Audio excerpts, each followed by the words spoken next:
Hey, Florida.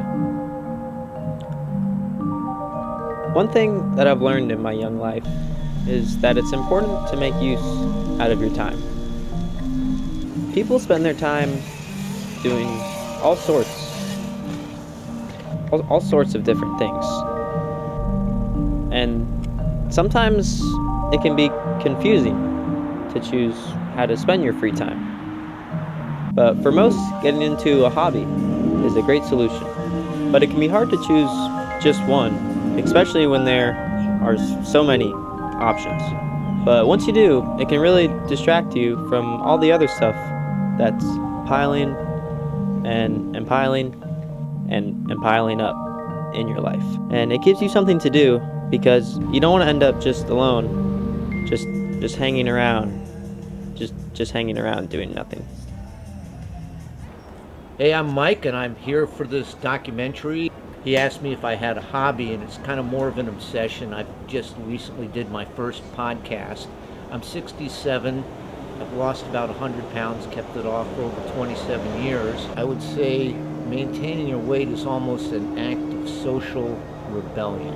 I could tell by the way I was trending when I was 40, I probably wouldn't be around right now. And let's face it, 40% of our country is obese now, okay? And 70% is overweight, okay? So I felt like I was gonna be dead. Louis C.K. had a great line. He said, "I'm not gonna get in shape. I just wanna be in enough shape so when I die, if I were to die tomorrow, people would ask, why? No one would have asked why of me." Think of how, like, when you meet someone, it's usually around food, sometimes alcohol. I'm not going to walk around hungry all the time. One of the foods I eat that satisfy me, which is a new word in my vocabulary, the satiety index, which means how satisfied, is a boiled potato. So I don't really like boiled potatoes, but I'll boil them. I kind of want to change the world. For Mike, healthy eating is his hobby, but that might not be the most fun or necessary option for some. Painting might be a more enjoyable pastime, even if it just ends up being scribbles. Or maybe fencing, if you're really feeling adventurous. Or getting into cars. But sometimes that doesn't always work out the best. Some people consider spending time with their pets to be their hobby.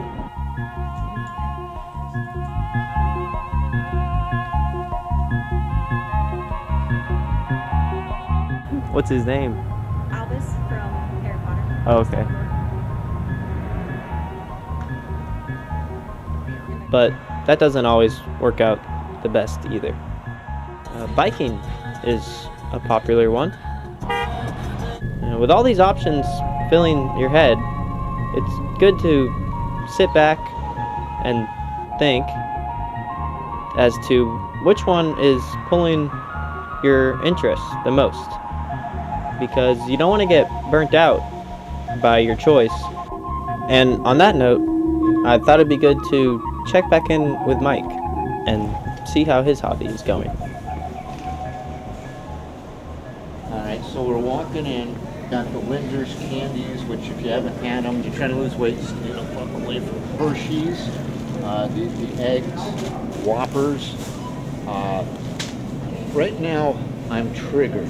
When you walk into a lot of supermarkets, it's a trigger. Notice how they don't even put it in ounces. They put it in grams. I think this should be illegal. I'm a little ticked. I'm a kid now. I hear ruffles have ridges. That was the slogan. You know, 300,000 people a year are dying because they're eating too much of this stuff. Food is very connected to our past. These were all over the place in Puerto Rico. I keep foods out of my house. I turn down the volume in my refrigerator. If I had these at home, I'm salivating now, they would call to me. There's going to be a new movie out, The Odyssey, based on the classic Homer, the Iliad and the Odyssey.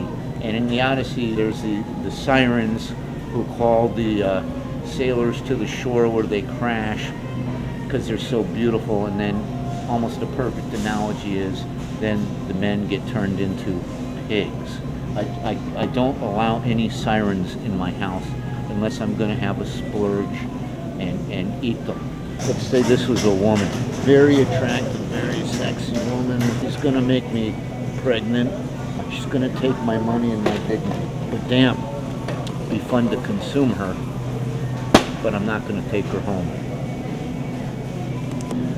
300,000 a year died of this. American soldiers that died in all the theaters of World War II, that was 450 in 4 years. That's 3 times deadlier than it was to the soldiers in World War II. You know, I mean, if we were heroin junkies, should they have people lining up lines and offering you a hypodermic when you go? Because you have to go to a supermarket. All right,